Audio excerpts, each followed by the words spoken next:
옆에 있는 분들과 인사하시겠습니다. 안녕하세요. 인사하시겠습니다.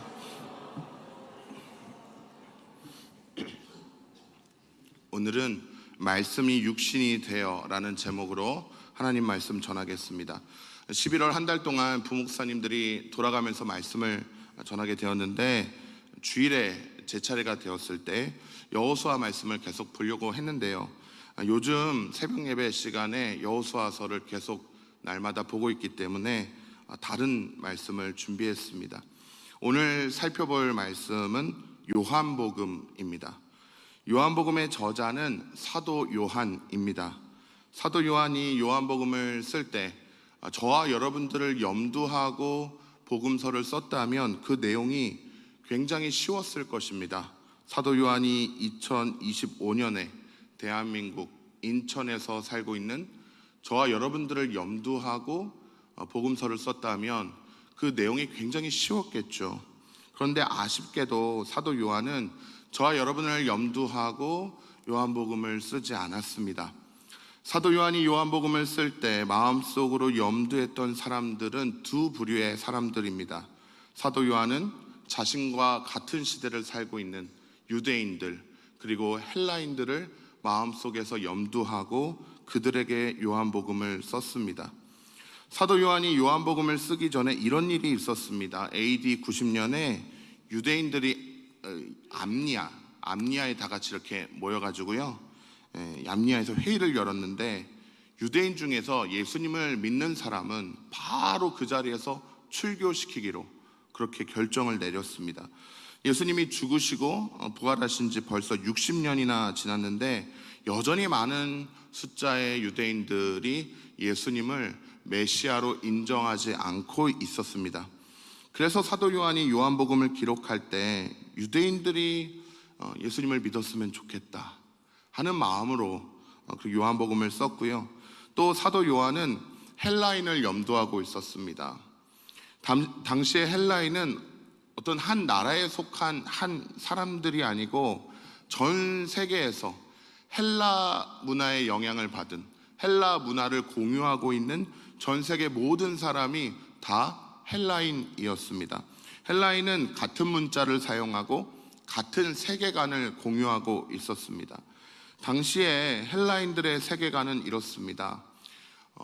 이데아의 세계가 있고요, 그리고 사람이 살고 있는 밑에 땅이 있습니다.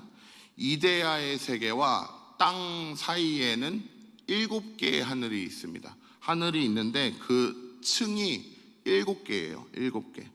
유대인들은 하늘이 3개라고 생각했죠. 우리가 당장 이렇게 고개를 들고 이제 교회 바깥으로 나가서 고개를 들면 보이는 파란 하늘, 첫 번째 하늘, 그리고 그 하늘 위에 떠 있는 두 번째 하늘, 해와 달과 별, 광명체가 있는 두 번째 하늘, 그리고 그 두 번째 하늘 위에 하나님이 계신 세 번째 하늘, 헤븐, 그 세 번째 하늘이 있다고 생각했습니다. 유대인들에게는 하늘이 3개입니다.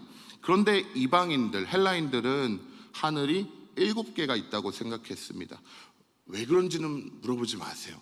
그 사람들이 그냥 그렇대요. 그렇다라고 하는 걸 우리가 어떻게 다 뭐라고 하겠습니까? 이데아의 세계는 온갖 좋은 것들이 다 들어있는 곳이 이데아의 세계입니다. 빛, 아름다움, 진리, 선함, 온갖 좋은 것들이 다 들어있는 곳이 이 이데아의 세계입니다. 당시에 헬라인들이 보편적으로 생각했던 구원이란 무엇이냐?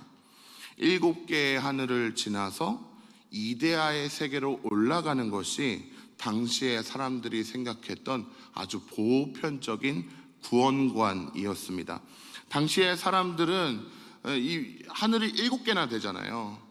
이거를 뚫고 올라가려면 어떤 특별한 신비한 체험이나 어떤 영적인 지식이나 어떤 영적인 깨달음이 있어야 한다고 생각했습니다. 남들이 알지 못하는, 내가 깨달은 아주 고상한 어떤 영적인 지식이 있어야지 위로 올라갈 수 있습니다.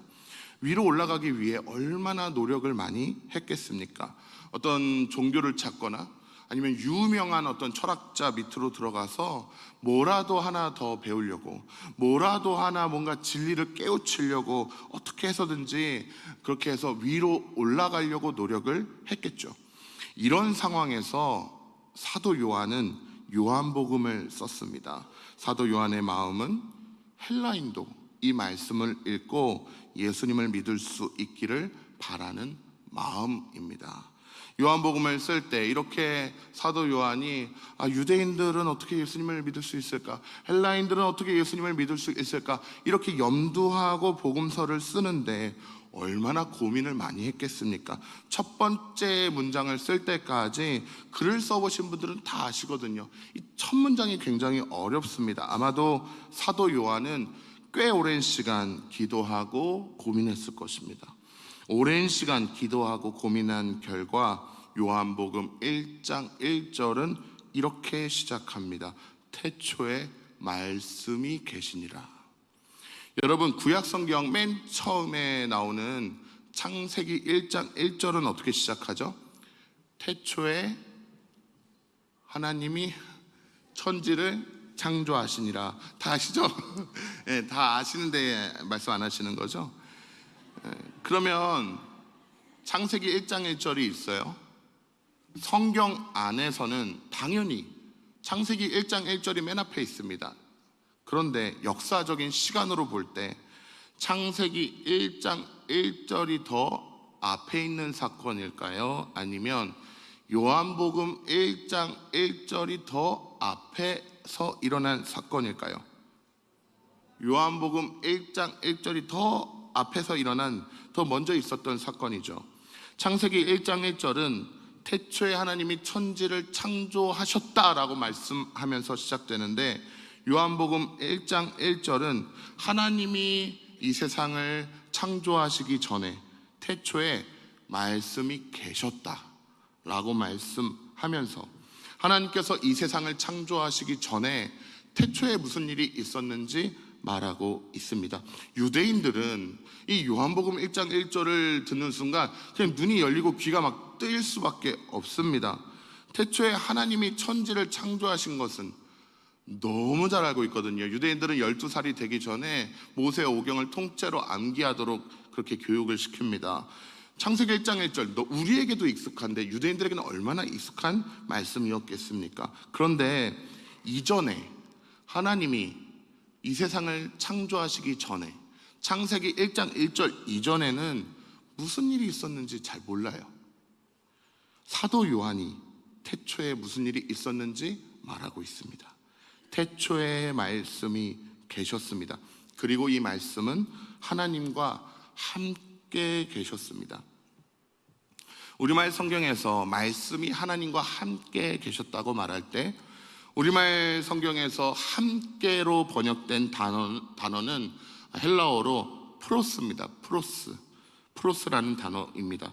프로스는 두 가지 뜻을 가지고 있습니다. 첫 번째는 with, 무엇과 함께라는 뜻을 가지고 있습니다.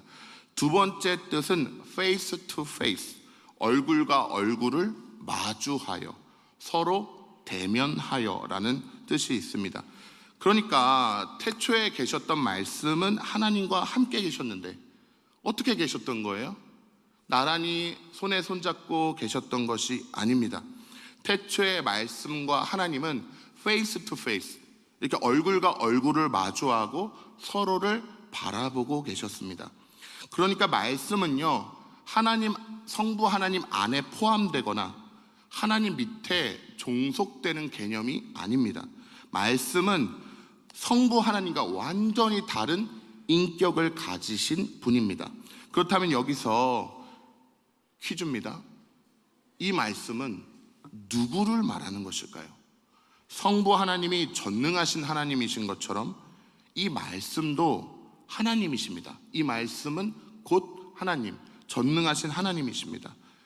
이 1장 1절에 나오는 이 말씀은 과연 누구일까요? 요한복음 1장 14절에 그 답이 있습니다. 같이 말씀을 읽어보겠습니다. 시작. 말씀이 육신이 되어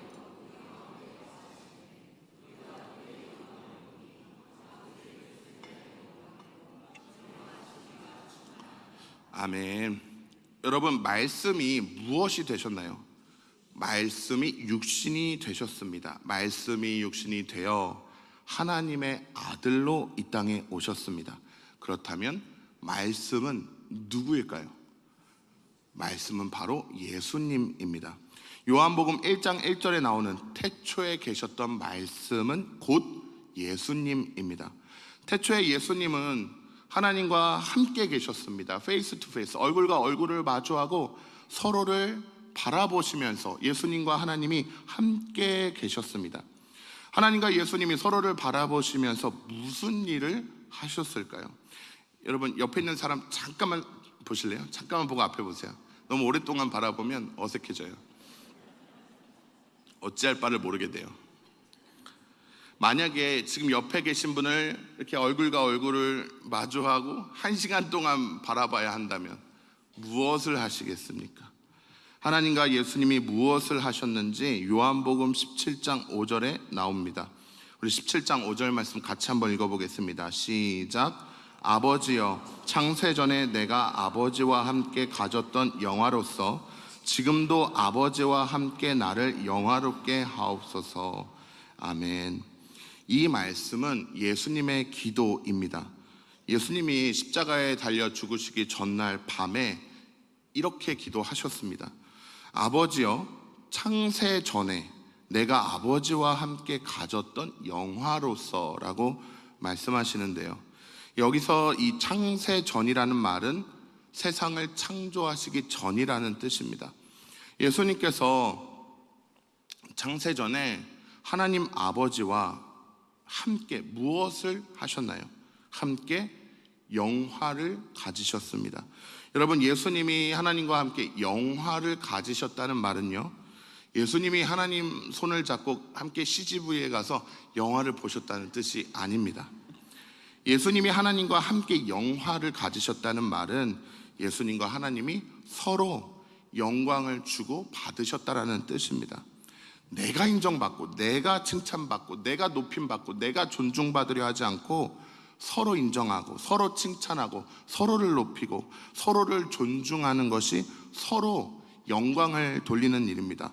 서로 영광을 돌려서 막 기쁨이 막 충만해지는 것이 영화를 가지셨다는 뜻입니다. 여러분들의 이해를 돕기 위해서 예를 들면 이런 겁니다. 예를 드는 겁니다. 성경을 찾아보면 안 나와요. 여러분이 이해하기 쉽도록 예를 들어 드릴게요. 결혼하고 내 아이가 태어났습니다. 얼마나 예쁩니까?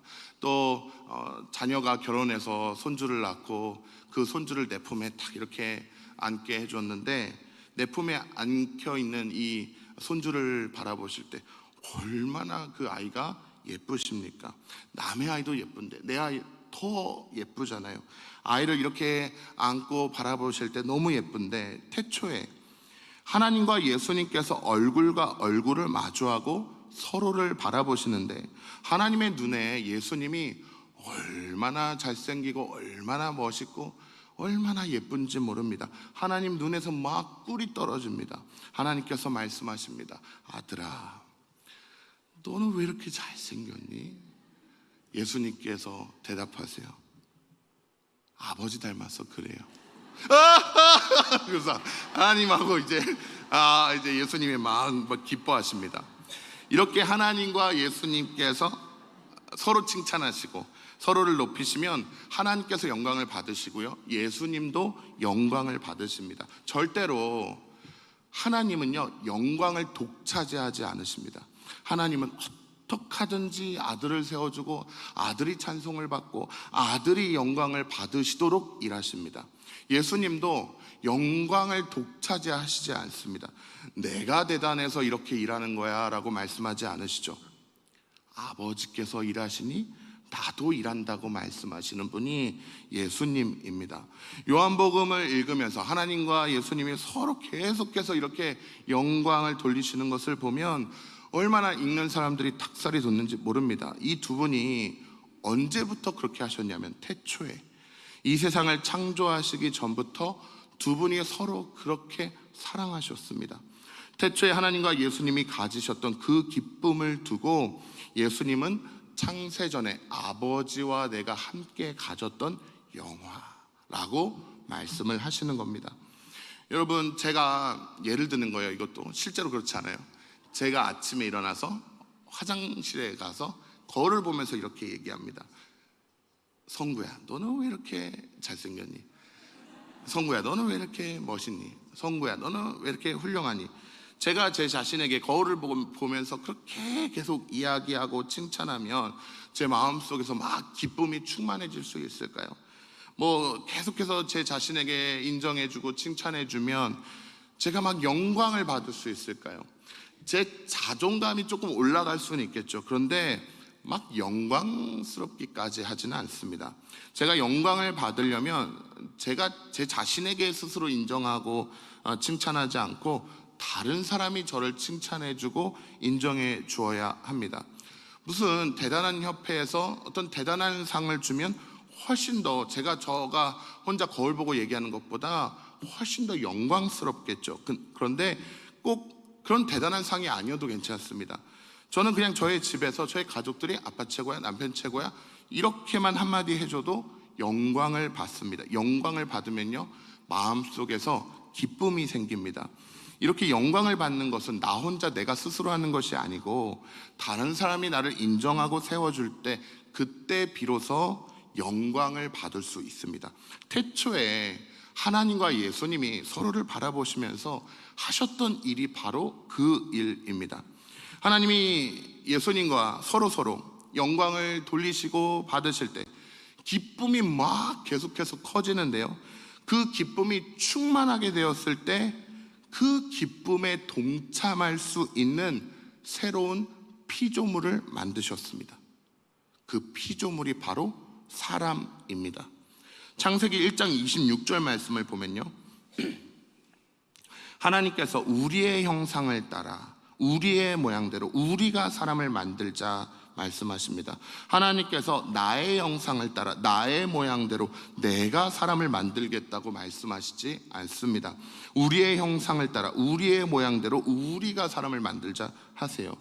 우리가 사람을 만들자라고 말씀하시는 것은 성부 하나님, 성자 예수님, 성령 하나님께서 함께 사람을 창조하셨다는 뜻이고요, 저와 여러분들이 하나님의 형상을 따라 하나님의 모양대로 창조된 것은 하나님께서 서로 바라보시면서 서로 영광을 주고받으시잖아요.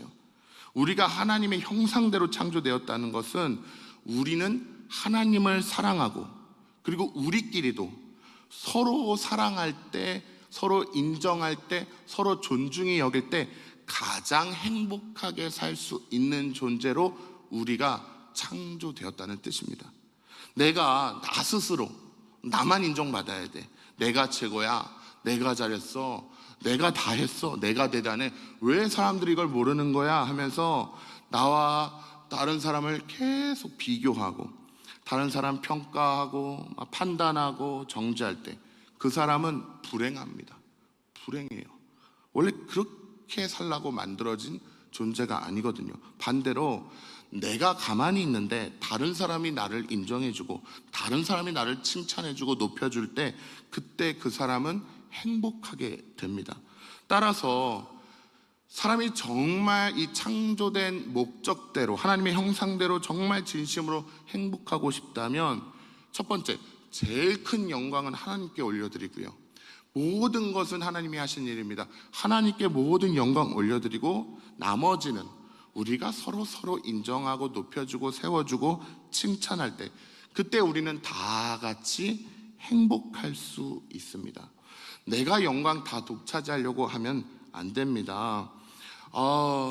장로님 이번에 너무 수고 많으셨어요 하면 장로님께서는 아니에요, 이번에 권사님들이 정말 수고가 많으셨어요 하면 권사님들께서는 권사님들이 무슨 아니에요, 집사님들이 이번에 일 다 하셨어요. 그럼 또 집사님들은 아닌데 이번에 우리 장로님들이 도와주셔서 일이 이렇게 잘 됐는데, 이렇게 서로 인정해주고 세워줄 때 우리는 행복을 느끼게 되어 있습니다. 원래 만들어진 모양이 그래요. 그렇게 살 때 행복해요. 가정에서도 마찬가지입니다. 내가 돈 벌어왔어, 내가 다 했어, 내가 다 가르쳤어, 내가 다 했어, 나를 따라와 하지 않고 너가 잘했다, 너가 수고했다, 엄마 아빠 수고하셨어요. 아니다, 니네들 학교 다니나 얼마나 이렇게 고생이 많니, 직장 생활하나 얼마나 고생이 많니. 이렇게 되어야지 가정이 화목하고 행복해지도록 그렇게 우리가 창조되었습니다. 하나님께서 처음부터 그렇게 창조하셨습니다. 누군가를 미워할 때 불행하고 누군가를 사랑할 때 행복하도록 하나님께서 우리를 그렇게 창조하셨는데, 그런데 문제는 뭐냐면 하나님께서 하나님의 형상대로 사람을 창조하셨는데 사람이 하나님을 떠나서 내 마음대로 살아가는 것이 문제입니다. 사람이 하나님을 영화롭게 하지 않습니다. 하나님을 찬송하지 않습니다. 더 나아가서 심지어 많은 사람들이 하나님의 존재 자체를 인정하지도 않습니다. 사람들이 다 나 중심으로 살아갑니다. 다 내가 인정받아야 돼요. 내가 사랑받아야 돼요. 내가 한 거 알아줘야 돼요. 성경이 말하는 죄는 꼭 무슨 물건을 훔치고 누구를 때리고 폭행을 해야지만이 죄가 아닙니다. 하나님을 떠나서 내 마음대로 나 중심으로 살아가는 것이 성경이 말하는 죄입니다. 죄를 지은 결과 사람은 죽을 수밖에 없고 죽음 이후에는 지옥에 갈 수밖에 없습니다. 어떻게 하면 사람이 구원을 받을 수 있을까요? 유대인들은 이렇게 말합니다. 율법을 지켜야 돼, 율법. 종교적인 의무를 지켜. 그래야지 구원을 받을 수 있다고 얘기합니다. 모세의 율법, 출애굽기부터 신명기까지 기록된 말씀 가운데 율법 조항으로 딱딱딱 나눠보면 613가지가 됩니다. 613가지 모세 율법을 잘 지키잖아 그러면 영적인 수준, 종교적인 수준이 이만큼 올라가고, 야 그것만으로는 부족해. 입에서 입으로 전통적으로 전해져 내려오는 장로들의 유전이라는 것이 있어. 이 장로의 전통이라는 것도 너희들이 잘 지키면은 좀 더 수준이 이렇게 올라가. 근데 그것만으로는 부족하지 않겠니? 너희도 음식 먹을 때 아주 이 세분화된 음식법, 이 코셔를 잘 지켜야 됩니다. 잘 지켜야 된다. 그리고 또 안식일법도 아주 세분화된 법이 있어. 이런 것들을 잘 지키면 수준이 올라가. 이 종교적인 의무, 우리의 율법을 지키는 의무를 다해서 구원받을 수 있어 라고 얘기합니다. 그런가 하면 헬라인들은 영적인 어떤 신비 체험을 하고 영적인 나만의 어떤 고상한 어떤 체험과 지식을 쌓아서 위로 올라가야지 구원을 받을 수 있다고 말합니다. 어떤 헬라인들은 위로 올라가기 위해서 영적인 지식을 쌓기 위해서 철저하게 금욕생활을 해야 돼. 이것도 먹으면 안 되고 이것도 하면 안 되고 철저하게 욕심을 죽이면서 살아라고 말하고요. 완전히 반대 극단에서는 똑같은 헬라인인데, 야 지식만 있으면 되는데 쾌락을 누리면 어떻고 뭘 하면 어떡하니, 네 마음대로 살아. 도덕적으로 중요하지 않아. 지식만 있으면 돼. 네 마음대로 살아라고 말하는 것이 헬라인입니다. 이런 상황에서 사도 요한은 어떻게 말을 하는가? 사도 요한은 우리가 올라가는 것이 아니고 예수님께서 내려오셨다고 말씀합니다. 사도 요한은 이렇게 말합니다. 말씀이 육신이 되어 이미 우리 가운데 거하고 계신다고 사도 요한은 말씀합니다. 여기서 거하신다라고 말할 때 이 말의 모티브는 성막에서 왔습니다. 하나님께서 성막에 임재하셔서 이스라엘 진영 한복판에 거하시는 그 말씀에서 모티프가 왔습니다. 사람이 뭐를 열심히 해서 막 위로 올라가서 구원을 받는 것이 아닙니다. 사람이 성경 지식을 많이 쌓아서 막 위로 올라가는 것이 아닙니다. 사람에게 어떤 직분이 있거나 어떤 특별한 체험이 있기 때문에 영적인 수준이 막 위로 올라가는 것이 아닙니다. 우리가 봉사를 많이 하고 헌금을 많이 하고 헌신을 많이 했기 때문에 내가 노력한 만큼 내 신앙의 수준이 올라가서 구원을 받는 것이 아닙니다. 또 반대로요, 뭐를 안 해서 구원을 받는 것도 아닙니다. 술을 안 먹어서, 담배를 안 피워서, 영화를 안 봐서, 게임을 안 해서, 노래방을 안 가서, 화를 안 내서, 욕을 안 해서, 뭐를 안 해야지만이 구원을 받는 것도 아니에요. 내 욕심을 철저하게 죽이고 쾌락을 막 죽여서 구원을 받는 게 아닙니다. 예수님은 어디 계십니까? 등잔 밑이 어두워요. 우리가 열심히 노력해서 지금보다 내 영적인 수준이 막 이렇게 올라가면 그때 저 위에서 그때, 지금은 부족해요. 지금 모르는 게 너무 많아요. 성경 좀 더 읽어봐야 되겠어요. 나는 좀 더 뭐 훈련을 받아야겠어요. 그래서 올라가면 그때 구원을 받는 겁니까? 도대체 그런 가상세계는 어디서 온 겁니까 도대체? 그 영적인 수준이 있다라는 거.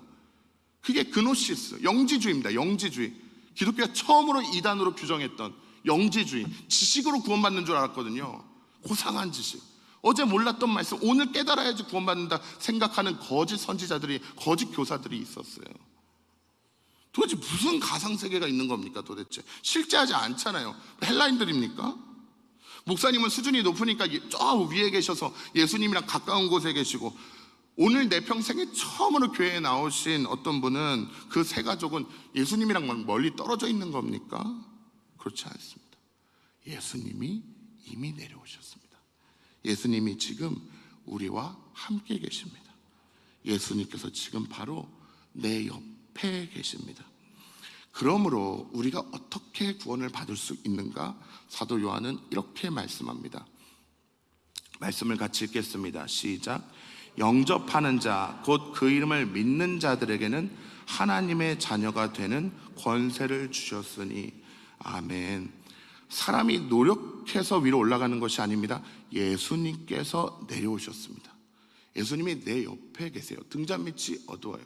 제가 전도사 시절에 영등포에 있는 어떤 교회에서 전도사를 하는데, 이제 그 성탄절이에요. 성탄절인데 바닥이 차갑잖아요. 이제 7명의 아이들이 성탄절 연습을 하기 위해서 미리 왔습니다. 그런데 이제 방석을 깔지 않겠습니까? 그래서 제가 그랬어요. 7명이 왔고 나까지 8명이니까 애한테 방석 8개를 깔아라 이렇게 얘기했습니다. 그런데 우리 어떤 한 친구가 방석을 9개를 깔아놨어요. 그래서 제가 아이고 산수를 이렇게 못해서 어떡하나, 이게 7명 7 더하기 1은 8이니까 방석 8개를 깔아야 되는데 너는 왜 방석 9개를 깔았니? 라고 물어봤어요. 그 친구가 뭐라고 했는지 아십니까? 3학년이에요 3학년. 나이가 많지도 않아요. 3학년이에요 이렇게 얘기했습니다. 예수님도 앉으셔야 되잖아요. 그때 정말 망치로 제 머리를 그냥 엄청 세게 한 대 맞은 것 같았습니다. 이래서 예수님이 어린아이와 같지 않으면 천국에 들어갈 수 없다고 하셨구나. 어린아이 같은 믿음이 이런 것이구나 라는 생각을 했습니다. 예수님이 바로 옆에 있어요. 바로 옆에. 요한계시록에서도 보면요, 예수님 어디 계십니까? 촛대와 촛대 사이를 지나가고 계세요. 촛대는 무엇입니까? 교회입니다. 교회. 손에 7뼈를 쥐고 계세요. 7뼈는 무엇입니까? 교회의 성도들입니다. 예수님 어디 멀리 계십니까? 아니요, 라오디게아 교회는요 문을 두드리고 계세요. 왜? 예수님 믿겠다고 모인 사람들이 예수님은 저기 밖에다가 내버려두고 자기들끼리 열심히 모임하고 있어요. 예수님은 바로 우리 옆에 계세요. 바로 내 옆에. 어떻게 구원을 받느냐? 지금 내 옆에 계신 예수님을 영접하는 사람, 예수님의 이름을 믿는 사람이 구원을 받습니다. 사도 요한은 특별히 예수님을 영접하는 것과 예수님을 믿는다는 것을 동일한 의미로 사용하고 있습니다. 예수님을 영접한다는 것은 곧 예수님을 믿는다는 뜻입니다.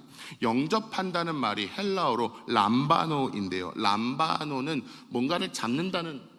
뭔가를 잡는다는 뜻인데, 이렇게 어설프게 그냥 이렇게 잡고 있어서 누가 확 가져가면 그냥 가져갈 수 있을 만큼 잡는 게 아니고요, 정확하게 아무도 뺏어가지 못하도록 잡고 있는, 꽉 붙잡고 있는 게 이게 람바노입니다.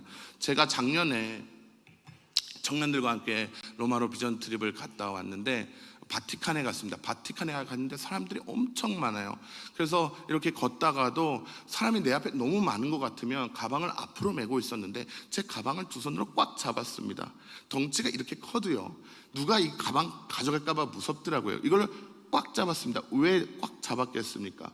가져갈까봐, 누가 가져갈까봐 제가 꽉 붙잡고 내가 이거 끝까지, 여행 끝날 때까지 가지고 있어야 되는 거니까 꽉 붙잡고 있었죠. 그것이 바로 람바노입니다. 예수님을 람바노하는 사람, 예수님을 영접하는 사람, 지금 내 옆에 계신 예수님을 꽉 붙잡는 사람이 예수님을 믿는 사람이고, 예수님을 믿는 사람은 누구든지 구원을 받습니다. 누구든지. 평생에 나 교회 이제 막 나왔어요. 아니요, 상관없습니다. 나 과거 이런 잘못을 저질렀습니다. 아니요, 상관없습니다. 누구든지 예수님을 붙잡는 사람이, 예수님을 믿는 사람이 구원을 받습니다. 예수님이 이미 내 옆에 계시기 때문에 우리는 그저 예수님 믿는다고 고백만 하면 됩니다. 내가 예수님 믿습니다. 이제부터 예수님이 나의 주인이시고 내 왕이십니다. 예수님 내 안에 오시옵소서. 내 안에 오셔서 나를 구원하여 주시옵소서. 이렇게 예수님을 영접하기만 하면 되거든요. 누구든지 이렇게 하면 구원을 받을 수 있는데, 누구든지 믿기만 하면, 붙잡기만 하면 구원받을 수 있는데, 그런데 많은 사람들이 예수님을 붙잡지 않습니다. 많은 사람들이 예수님을 믿지 않아요. 심지어 교회를 다니는 사람들 중에서도 예수님을 믿지 않은 채 교회를 다니는 사람들이 많이 있습니다. 왜 그럴까요? 왜 안 믿을까요? 지금 내 옆에 계신 예수님 왜 안 붙잡을까요? 지금 내가 살고 있는 이 삶의 환경 속에서 우리 각자, 우리 모두는 다 저마다 위로 올라가기에 너무 바쁩니다. 정신이 하나도 없습니다. 그것은 정확하게 무엇이라고 말하기는 어렵습니다. 왜냐하면 너무나 막연한 것이에요. 우리가 서로 그게 뭐니? 라고 물어보면 답하기도 애매한 것입니다. 예컨대 우리 사회, 대한민국 사회가 미리 정해놓은 어떤 사회 계층이라던가 회사 안에서 내 직급이라던가 아니면 어떤 생활 수준이라던가 내 연봉이든지 아니면 내가 타고 다니는 차든지 아니면 자전거든지 아니면 내가 살고 있는 집이든지 아니면 뭐 내가 하고 다니는 시계든지 들고 다니는 가방이든지 아니면 이 모든 것이 해결됐으면 내 자녀, 내 손주의 학교 성적이든지 그것이 무엇이든지 간에 우리는 지금보다 막연하게 좀 더 위쪽으로, 지금 여긴 아닌 것 같아요, 좀 더 위쪽으로 올라가기 위해 정신이 없습니다. 주일에 목사님이 설교하실 때 그러셨어요. 이번 주도 예수님과 함께 동행하시면서 한 주를 살아가시길 바랍니다. 다 아멘 했죠. 다 아멘 합니다. 다짐합니다. 그런데 예배를 마치고 교회를 나가면, 바깥으로 나가면 월요일부터 토요일까지 예수님이 별로 그렇게 많이 생각나지 않습니다. 우리는 위로 올라가야 돼요. 위로. 거기 뭐가 있어요? 물어보지 마세요. 하여간 불안하니까 물어보지 마세요. 나는 어쨌든 더 올라가야 돼요. 여기까지 온 내 인생 이렇게 나는 만족할 수 없어요. 좀 더 위쪽으로 가기 위해 애쓰고 노력을 해야 되고요. 위로 올라가기 위해 하루 종일 애쓰고 노력했으면 수고한 만큼 나 자신에게 합당한 보상도 해줘야 합니다. 특별히 힘들거나 어려운 일이 있지 않으면 우리는 예수님을 간절히 붙잡을 일이 없습니다. 성도가 그렇게 예수님을 붙잡지 않고 신앙생활을 하게 되었을 때 그 성도가 할 수 있는 일은 그저 종교적인 의무를 다하는 일뿐입니다. 열심히 예배 참석하고 정해진 봉사를 하고 정해진 예물을 드립니다. 사람들이 나를 보면서 뭐라고 하는지 아십니까?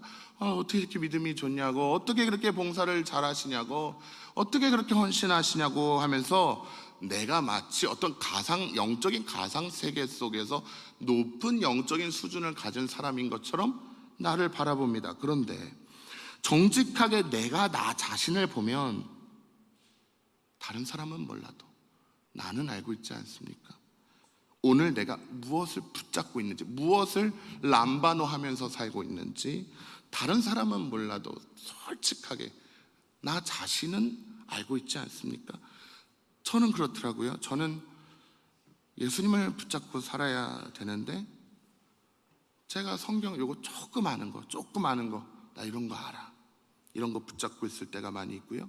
예수님을 붙잡아야 되는데 지금까지 사역을 해온 내 경험, 어떤 내가 생각하는 내 실력, 이런 걸 붙잡고 있을 때가 있고요.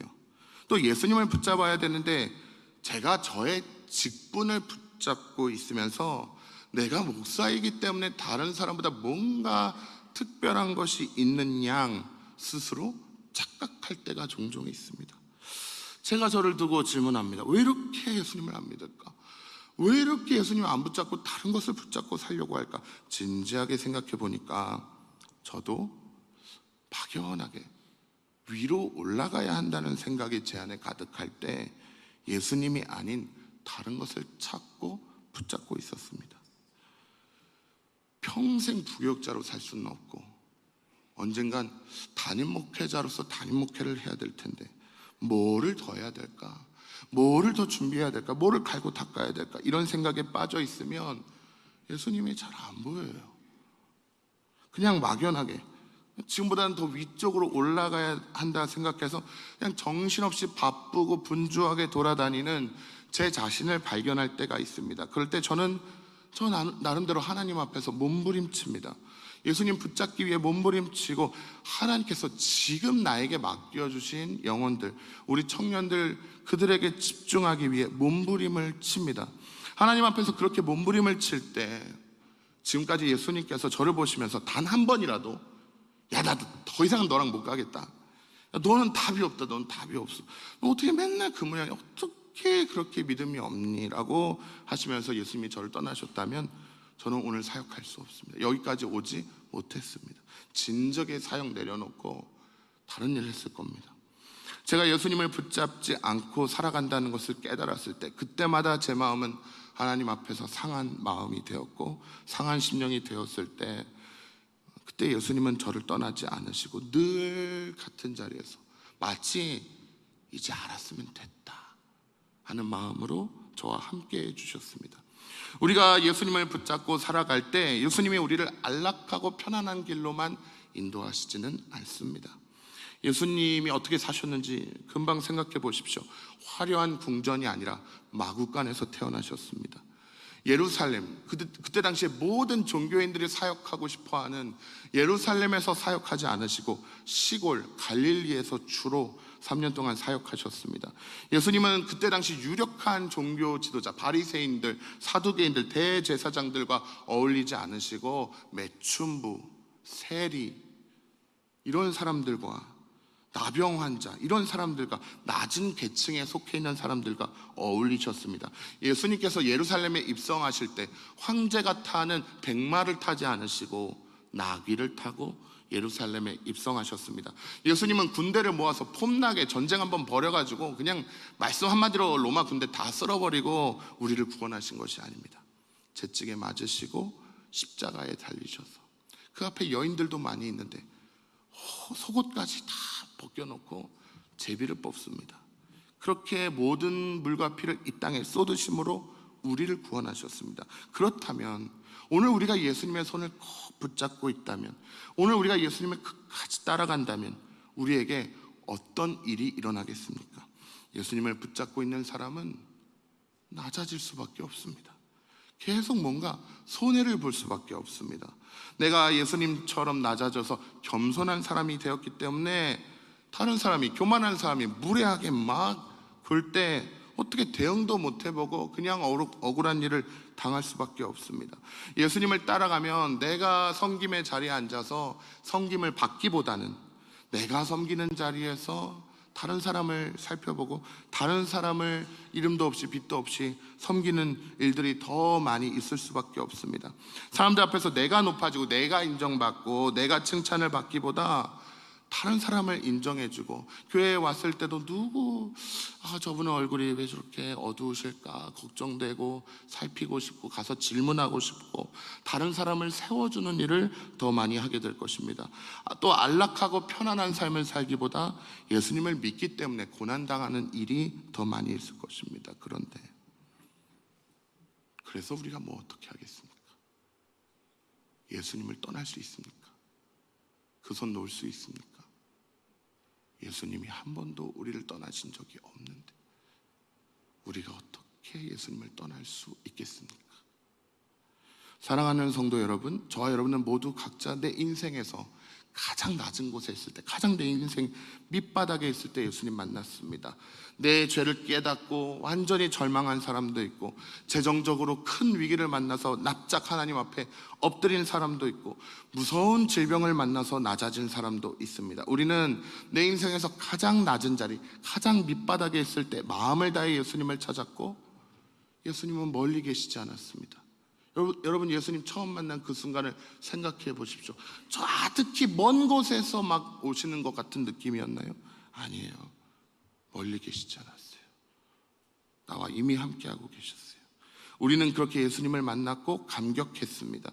뜨거운 눈물을 흘렸던 사람도 있고 조용히 흐느꼈던 사람도 있고 엉엉 울었던 사람도 있을 것입니다. 시간이 흐르고 오늘 그날을 다시 생각할 때 내가 그때 그 마음이 아닌 것 같아서, 그 열정이 아닌 것 같아서, 그 믿음이 아닌 것 같아서 다른 것을 세우려 하죠. 다른 공로를 쌓으려 하죠. 다른 의무를 다하려고 하죠. 그러면 안 됩니다. 죄송한 마음이 들더라도 여러분 기억하십시오. 그때 나를 만나 주셨던 예수님은 지금도 여전히 내 옆에 계십니다.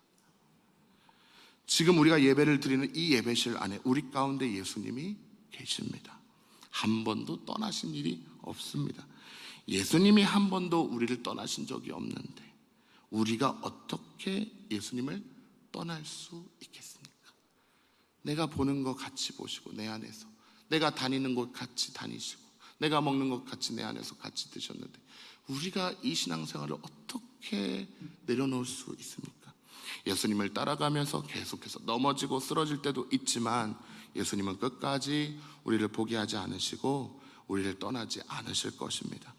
우리가 예수님을 믿지 못하고 막 힘이 들어가서 내 성경 지식, 내 혈기로 내가 기도해가지고 나의 직분, 내 공로, 내 열심을 의지해서 막 보이지도 않는 그 위에 고차원적인 세계로 올라가려고 애를 쓸 때도 예수님은 우리 몸에, 우리 마음에 힘이 다 빠질 때까지 말없이 우리 옆에서 가만히 우리를 기다려 주실 것입니다. 말씀이 육신이 되어 이 땅에 내려오신 예수님은 여전히 우리 가운데 계십니다. 저와 여러분 모두 끝까지 예수님을 붙잡으시고 예수님과 동행하셔서 오직 믿음으로 구원을 받는 저와 여러분들 되시기를 주님의 이름으로 간절히 축원합니다. 기도하겠습니다. 사랑하는 하나님, 오늘 들려주시는 말씀을 통해 내가 여기 있다 하시고 우리와 여전히 함께 하신다고 말씀하여 주시니 감사합니다. 하나님을 만나고 은혜 받기 위해 내 나름대로 노력했던 모든 노력과 수고를 멈추고 지금 내 옆에 계신 주님을 바라볼 수 있기를 원합니다. 다시 한번 우리의 믿음의 눈을 열어주시옵소서. 다시 한번 우리의 마음에 딱딱한 것을 깨트리시고 부드러운 마음을 주셔서 예수님 나와 함께 하시는 것 생생하게 느껴지게 하여 주시옵소서. 우리 안에 오셔서 우리를 다스려 주시고 우리를 모든 죄와 어두움으로부터 구원하여 주시옵소서. 세상 끝날까지 우리와 함께 하시는 예수님의 이름으로 기도드리옵나이다. 아멘. 다 같이 자리에서 일어나셔서 결단 찬송하시고 기도하시겠습니다.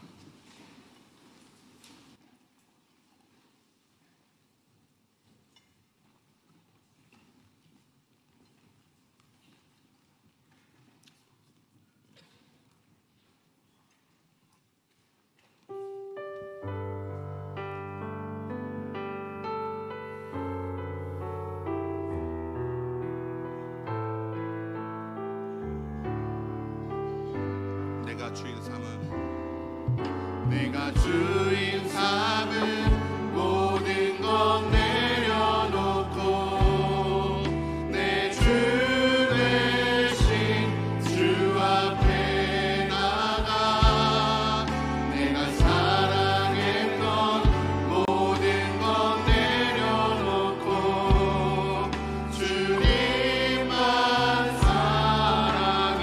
주 사랑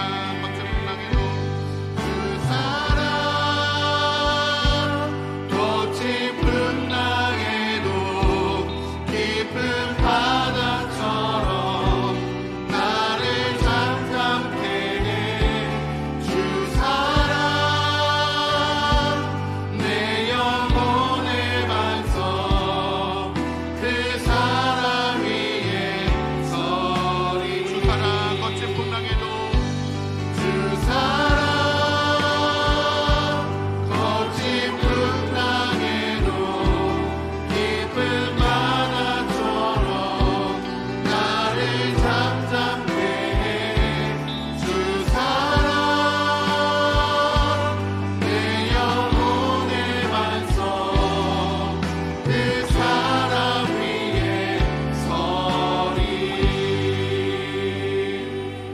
기도할 때 예수님을 꽉 붙잡는 마음으로 기도하시길 바랍니다.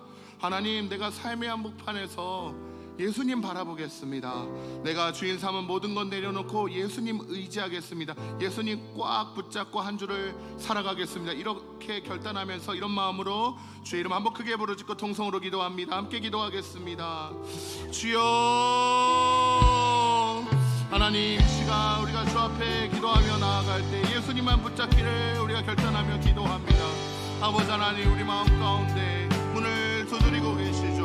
아버지 하나님, 어쩌면 우리는 내 안에 계신 주님 골방에 가둬놓고 아무것도 하시지 못하도록 우리가 모든 것을 하고 싶어서 그렇게 살아가고 있는지도 모르겠습니다. 주님, 다시 한번 우리의 문을 두드리시고 흔들어 깨우시고 우리가 예수님과 함께 동행하며 살아갈 수 있도록 주여 붙잡아 주시옵소서. 우리와 함께하여 주시옵소서. 우리가 떠나지 않을 것입니다. 우리가 느리더라도 알아갈 것입니다.